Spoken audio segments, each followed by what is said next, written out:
Hey guys, welcome back to my channel. I'm very excited for today's video. It is going to be my first monthly reading wrap up since starting this channel.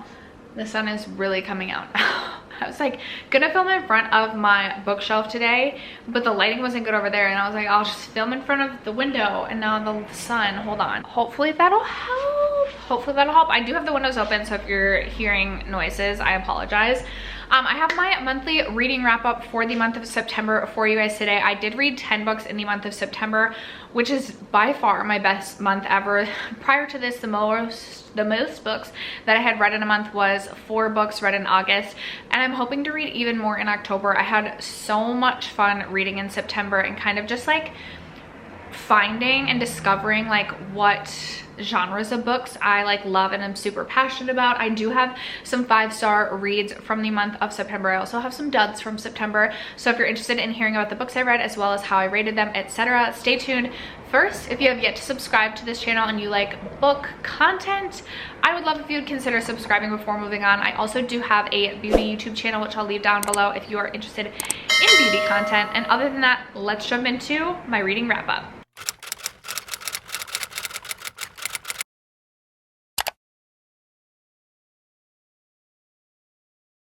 Okay, I will go in the order that I read these books, starting with my first book that I read in September. This is Kiss the Sky. It is part of the spin-off series to the Addicted series, which I didn't realize that you should read the Addicted, like the first 3 books of the Addicted series before starting the Calloway sister series. So that could have been, or that was an error on my part.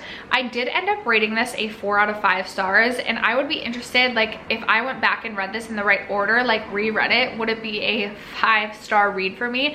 Because I will say, the more I got into this, the more I liked the book. It just took a little bit to like develop the characters, and it was a little bit slow for me in that regard, but I'm wondering if that's partly because I read the book out of the series order. I still really enjoyed this book. This is a book that I still think about to this day. The character development, like I just like truly feel like I know the characters in this book and like I'm friends with them. Like it's just, love them so much. In this book you are following Rose and Connor, 2 out of the core 6 that come to be in the Addicted series. You'll find that I read one of the Addicted books too, and I'm so excited to continue on in this series. I was such a big fan of this book, and I continue to think about the characters in this book like literally every day. The second book that I read was The Inheritance Games by Jennifer Barnes, and this is a 5-star read for me. This was so good. It does sort of have Hunger Game vibes, but like in a different way. It is such a fun like action adventure game style book. There's a love triangle in this, and I just loved every moment of this. I read this within 24 hours. It was so good. I instantly wanted to go out and purchase the second book and read it, even though it wasn't on my TBR. In this book you were following Avery, whose mother has passed away, and she has been struggling most of her life. She kind of, I don't want to say like lives paycheck to paycheck. She's still in high school, but she's like just scraping by, hoping to get a college scholarship. And then one day these people come to let her know that she is now the inheritor of one of the wealthiest men in the world. He's passed away, and he's left basically everything to her as long as she follows like some of his very specific rules. There's a bunch of riddles in this, and it was just a great time. It is YA, so it read a little bit faster, which was also really nice. Highly recommend that for honestly like any age. I feel like this would be a great book whether you are 15 years old or 50 years old. Like I feel like really anyone would enjoy this book and enjoy that series. So loved that one so much. The third book that I read was A Lesson in Thorns. It feels like so long ago that I read this book, and this was just sitting on a table in Barnes & Noble, and I was interested or intrigued. I do like a spicy book, but I'm very passionate about my spicy books having like good plot in them, and so I wanted to give this one a try. It was on like the spicy reads table. It is part of a series, and I believe I rated this 2 stars, possibly 3 stars. So I believe there are going to end up being either 4 or 6 books. I think they'll end up being at least I think there'll end up being a book for every character in the like main character group of this book, and there are 6 of them. I can't even remember what the name of this girl is. Persephone, maybe? Proserpina.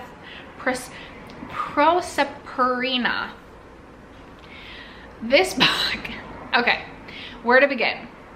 So it starts out like you find out this like group of 6 kids when they were younger, their parents were all on vacation together, and these 6 kids like snuck out at night and they found this like chapel, and they had like a fake marriage in this chapel. And then like 12 years later, there's like a guy and his family passes away, and he owns this chapel, and so he invites basically all of the 5 others to like come back. And like this, like the book is so ridiculous. I like don't even know what I can say without like spoiling it.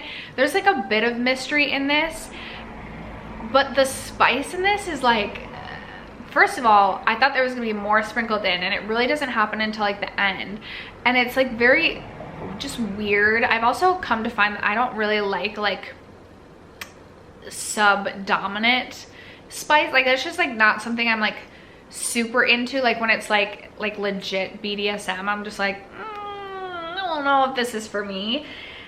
And then on top of that, like the story, like there is a plot and there is a story to this, and I will say it did end on like a bit of a cliffhanger, which is like the only reason that I would be interested in picking up another book in the series down the road. I'm not like super invested that I feel like I need to know right away, but that's why I can't remember if I gave it 2 or 3 stars. I feel like I gave it a 2 right away, but then like upon reflection I was like maybe it's like a 2.5 to a 3, because I am actually interested to see like where the story goes and like how the cliffhanger is like wrapped up, or how like that carries the story on.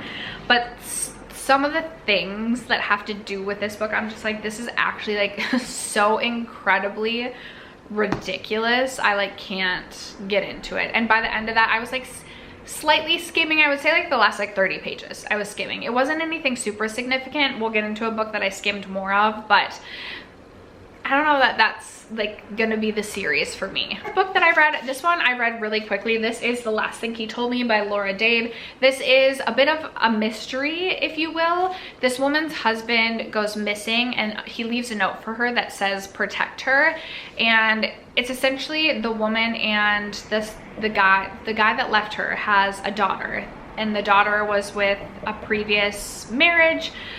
So it's the stepmom and the daughter basically trying to find their dad / husband, and as they are working to find him, they find a bunch of clues that lead them to just figure out that he has not been very truthful about his past, and it kind of like ties his past into obviously the ending of the book.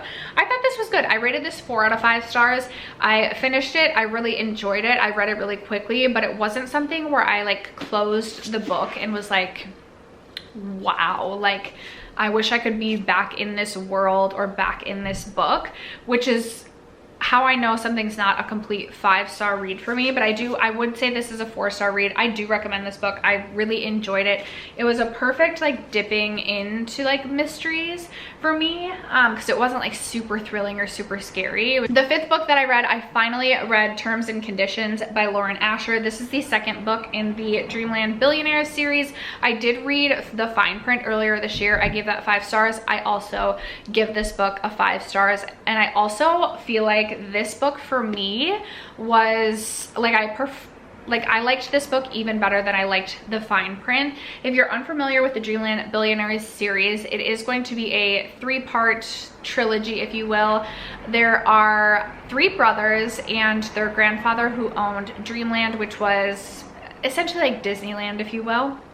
He passed away, and in his like letter, he said his grandsons obviously like get his company, get his inheritance money, but they have to each complete a very specific task to themselves. So each of their stories follows them completing their task, if you will. So this follows Declan and Iris. Declan's task is he is required to get married, follows their relationship. These two are so cute. I loved their story. I will say the spice in that, there's not as much spice in this as there was the fine print, but like the banter between the two of these, I just absolutely adored. I flew through this book as well. I believe I read this within like 24 hours, and this one is almost 500 pages. So, I mean, I love reading a good billionaire story too. That one was great for me. And then here's where it falls off. Book 6, 1, 2, 3, 4, 5, 6, yeah. Mary Jane. This was one of the books that I was most excited for on my September TBR. I rated this 2 out of 5 stars. This book just, it's a coming of age story. There's a 14-year-old girl. She's nannying for this family over the summer. Her name's Mary Jane. She comes from a very strict household where her dad like barely speaks to her.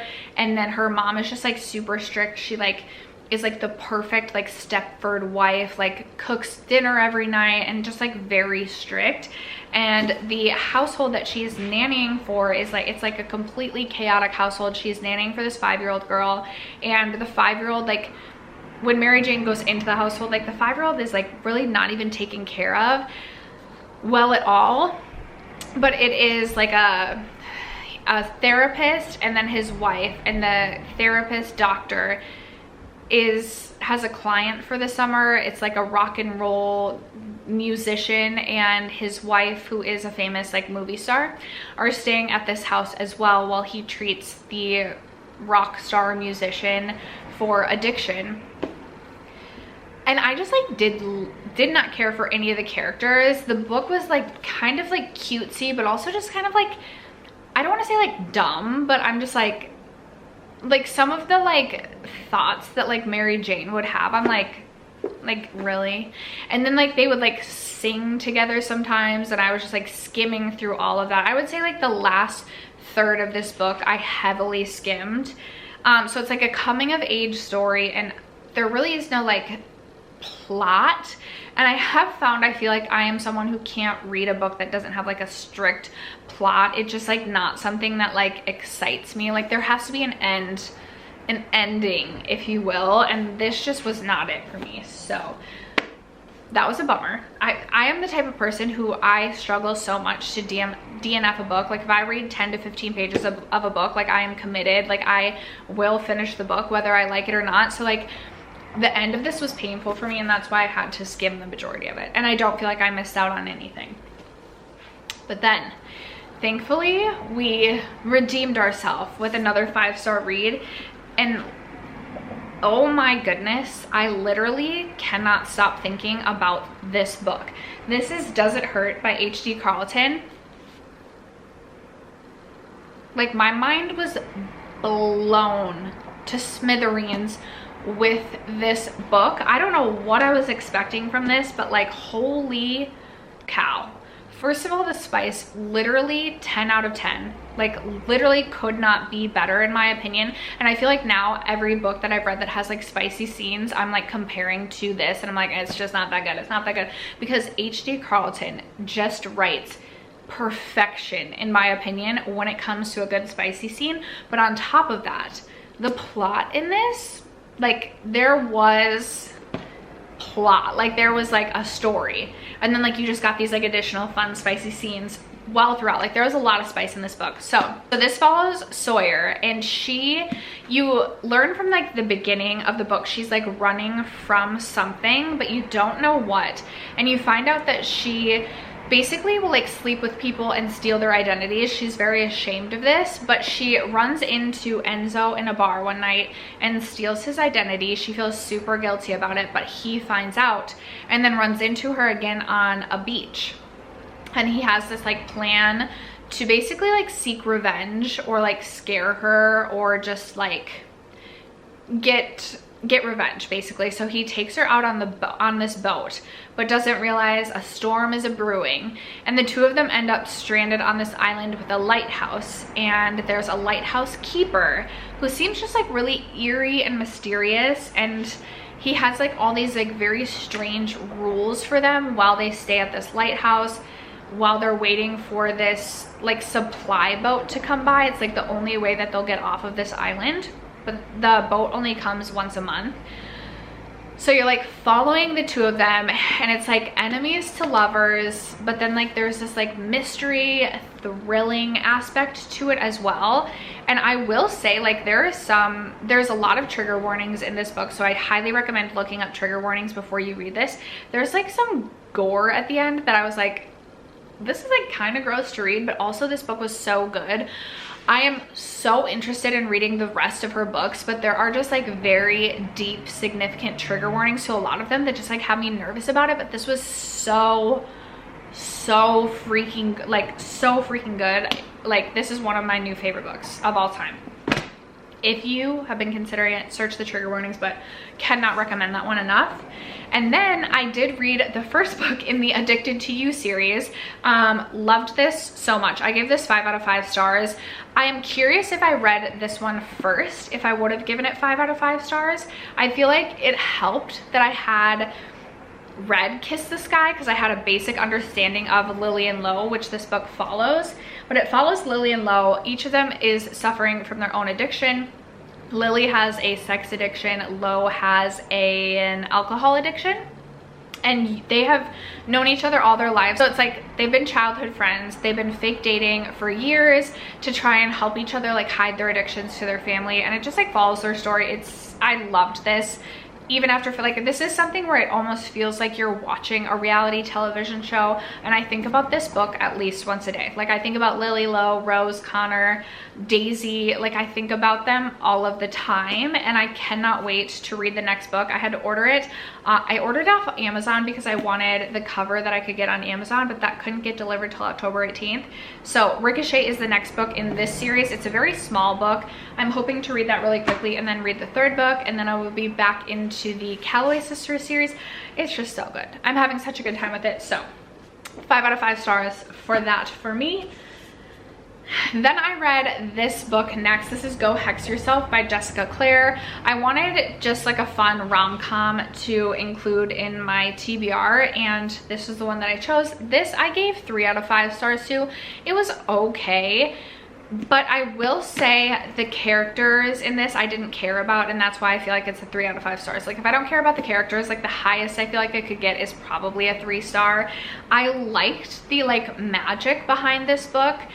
So it follows Reggie. She answers this ad in the paper. She thinks she's gonna be like an assistant to someone who works for like her favorite like magic card game, but it comes to find out it's actually she's working for like a real witch who practices magic. She's gonna be a familial to them. Is that what it is? Yes, a familial.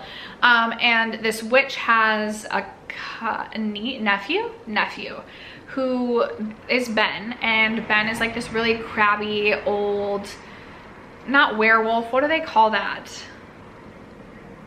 I forget. Warlock. Like, why am I forgetting? He's like this old crabby guy, but he's like not old. He's actually like young, but he's old because he practices magic. Anyway, he's grumpy, but then like right away you find out, because it's dual perspective between Reggie and Ben, you find out that he like is attracted to her, and it's almost like insta love, and like I just did not care for their relationship at all. It like made me like feel like I wanted to barf. Like, there was a couple of spicy scenes and I was just like Towards the end of this, I was skimming probably the last like 30 to 50 pages, and I just like kind of wanted it to be over. So that was kind of disappointing. So I was excited about that. Like, I felt like the vibe was right for fall and like witches, but like it just didn't turn out the best. So then I had to redeem my reading by reading the second book in the Hawthorne series, or in the Inheritance Game series, which is the Hawthorne Legacy. 5 out of 5 stars for this. I think I like this one even better than the original Inheritance Game. There is a love triangle between Avery, the main character in this book, and 2 of the Hawthorne brothers, and I'm like all here for it. This had even more riddles throughout the book. More danger. You get to know one of Avery's friends in this book better, Max, which was just fun. And again, the action adventure, I read this in a day. It was really quick, really easy to read. The riddles, it's just fun. It's just fun. I cannot recommend the Inheritance Game series enough, and to literally anyone. So those were the 10 books that I read throughout the month of September. I would love to know in the comments below, what books did you read? What recommendations do you have for me? Thank you guys so much for sticking around to watch today's video and for supporting my channel as you guys always do. I love you guys so much, and I will catch you in my next video. Bye.